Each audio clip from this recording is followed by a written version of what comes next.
Believe it or not, when she does not call or text you, it means something. It is not always what you fear. It is not always what you assume. It is a message. It is data. And how you read that data decides everything about how you feel and how you move next. You know that feeling. You see the little notification light. You hope. You imagine. An hour passes, then 2. Your stomach tightens. Your mind writes 100 stories. You replay the last message. You scroll her profile. You try to stay busy. You try to act casual. You fail. You check the clock again. You tell yourself you will let it go. You do not. This is the real scene. It is quiet but loud. It is small but heavy. It is the modern wound. And it is far more common than you think. Men across cities and towns feel it. They feel the weight of unanswered words. They treat silence as a final verdict. They see it as rejection. They let it collapse their day. Stop. Breathe. Hear this instead.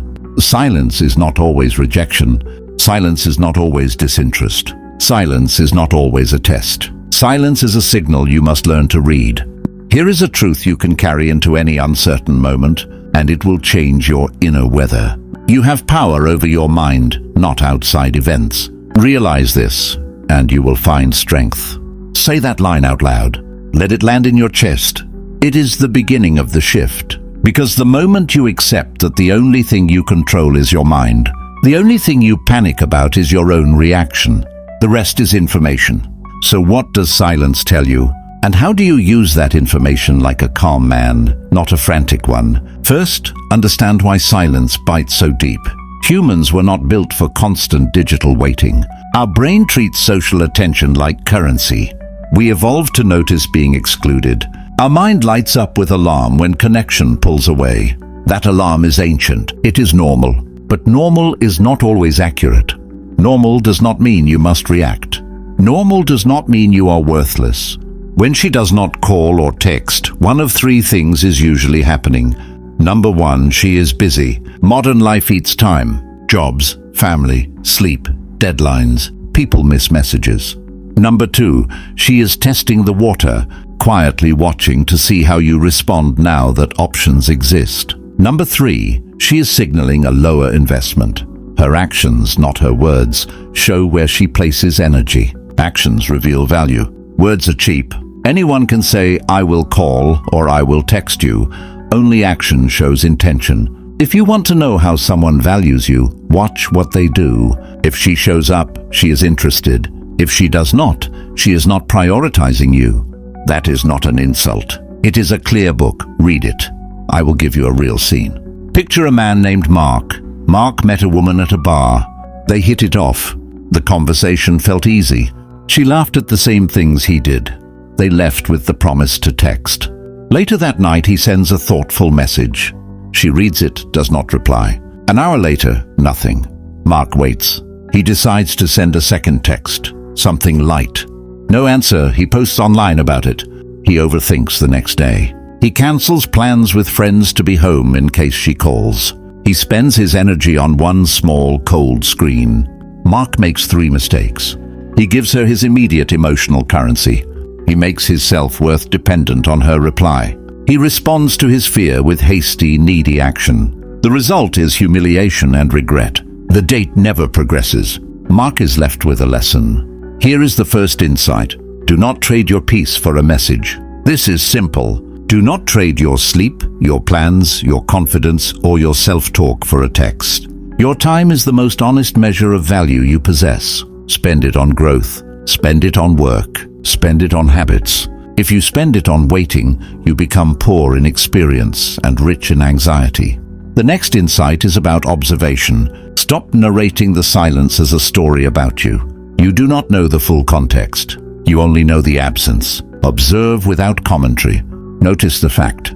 Do not add the imagined intention. The mind will happily give you wrong reasons to make you feel small.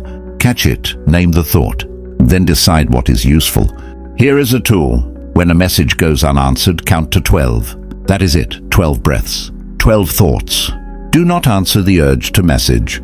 Let the moment pass. Use that pause to do something meaningful, not reactive. That pause rewires the reflex to chase validation.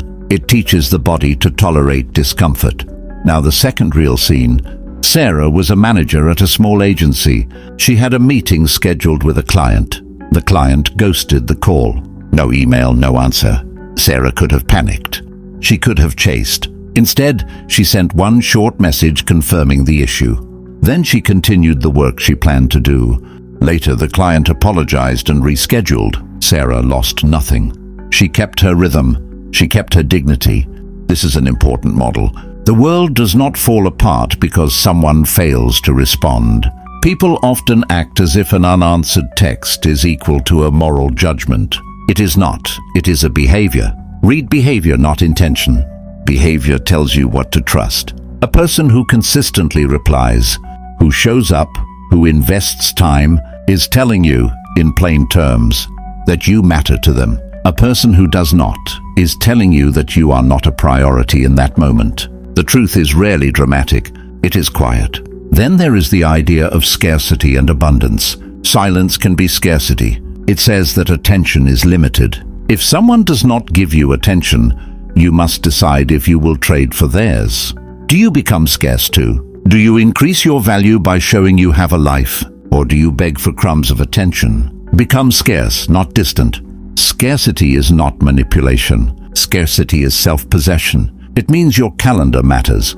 It means your plans are real. It means you do not rearrange your life to wait for a message. Being scarce is rewarding when it is real. People are attracted to men who have inner motion, not men who orbit around other people's signals. This is where Stoic thought meets modern reality. A Stoic does not need approval to be steady. He calibrates from within. He has standards. He will not accept being a low priority. This is not cruel. It is honest. It protects time and clarity. If someone chooses not to show up for you, you do not beg them to stay. You use the silence to align right. You adjust the relationship or you move on. Here is a practical rule. Use the 24-hour pause. If a message is left unread or unanswered, do nothing for 24 hours. No second text. No calling. Do your work. Make one plan for your evening. Postpone the reaction. After 24 hours, if you still care, send one clear message. Short, direct, no drama. Something like, "Hey, I did not hear back. Are you still interested in meeting this week?" That message honors your time and invites clarity. Another rule is the action test. If she consistently fails the action test, stop investing. The action test is simple. Over a week, watch who initiates plans, who shows up, who follows through. Any person you want in your life should pass that test more than half the time. If she fails it, either accept her as a casual presence or move on. Neither choice is shameful. Both are practical. Now we move to how to manage the inner voice. The mind loves story more than facts. It will invent scenes. It will tell you she hates you. She is with someone else. She is playing games. These stories will feel real. They will color your day. So intervene. Name the story. Say, "That is the story of unreturned messages." Then replace it with a fact-based question. Ask, "What evidence do I have?" List 2 facts. Fact 1, the message is unanswered. Fact 2, you do not know why. End there. Facts are calming. Build a ritual. When you send a meaningful message, decide what the follow-up will be, and then stop. For example, when you ask someone to meet, commit to not texting about it the same day. Do one follow-up only. If they do not respond, move forward with your day. This ritual keeps you in control. It stops the reactive loop of checking. Here is a simple inner exercise you can do tonight. Sit for 5 minutes. Close your eyes. Think of the last time a text went unanswered. Feel the physical sensations. Name them. Is it tightness in the throat? A hollow in the chest? Heat in the face? Now breathe into those sensations for 3 breaths. Tell yourself one line, "I will not trade my peace for a message." Open your eyes. Make a small plan for the next hour. Do one action that builds you. Read a page. Go for a walk. Call a friend. Your future will thank you. Another practical move is upgrading the context. Much of modern pain comes from text mode relationships. Texts are cheap. Replace text with rituals that matter. Make a plan to create a 3-hour window with a person you like. Go on one real date a week. Build momentum with presence, not with emoji. Presence forces true investment. Now understand that silence is sometimes a test. Not every test is conscious. People shift attention to see who is steady. But tests are only meaningful if you pass by being yourself. The test of silence is to see if you will collapse into drama or remain steady. The prize goes to the steady man. He lets the silence be what it is. He acts with purpose. He does not argue for his worth. Do not mistake steadiness for passivity. There is a difference. A steady man acts when action is needed. He sends one clear message when clarity is needed.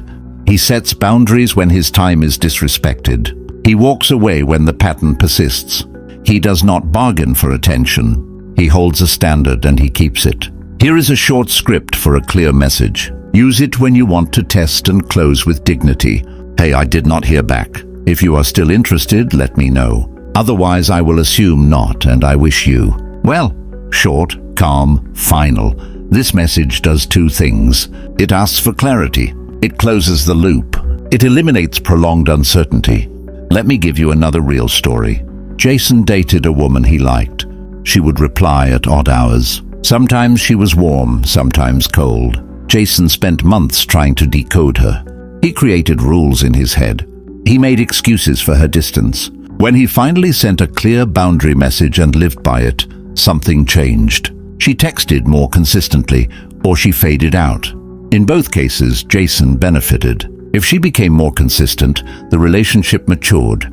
If she faded out, Jason learned the truth and freed himself to meet someone who would show up. That is the key. Clarity breeds freedom. Silence kept Jason in limbo. Clarity returned him to motion. He could choose again. Now, a few short, actionable insights you can apply tomorrow. 1. Always favor action over reaction. If you feel anxious, do one productive task. Move your body. Make progress in any small area. Action changes your chemistry. It replaces panic with accomplishment. 2. Anchor your worth in two things only: your work and your habits. These are private, measurable, and unaffected by a text. Improve one small thing each day. A stronger you will attract people who match your level. 3. Set a clear rule for follow-up. One follow-up text, then a pause. No one becomes more desirable because they scramble. Desire grows when you have inner motion. 4. Practice the 24-hour rule I gave you. Make it your default. It will feel hard at first.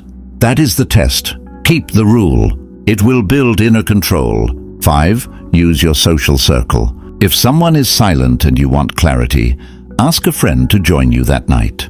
Do not sit alone with a phone. People who have a life build lives that attract attention, not lives that chase it. Do not mistake this for coldness. This is a posture of self-respect. Self-respect is not earned by proving yourself. Self-respect is claimed. You claim it by your actions. You claim it by your refusal to chase validation. You claim it by building a life worth showing up for. So when she does not call or text, read the data without drama. Ask simple questions. What is her pattern? What does her action show over time? How does your response serve you? If your responses build strength, keep them. If they weaken you, change them. Here is your closing exercise. Tonight, before bed, write 3 truths about yourself that no one else can take away. Example: I show up for work. I train my body. I study my craft. Read them. Sleep on them. Tomorrow, if a message goes unanswered, return to the list. Let it ground you. If you found this useful, share one moment when silence taught you more than words. Tell the story. Keep it short. Be honest. That is how we learn from each other. That is how we build steady lives in a noisy world. You have power over your mind, not outside events. Realize this, and you will find strength. Hold that close. Practice it daily. Build a life that makes silence feel like fuel, not fire. This is Stoic truth, where silence becomes strength.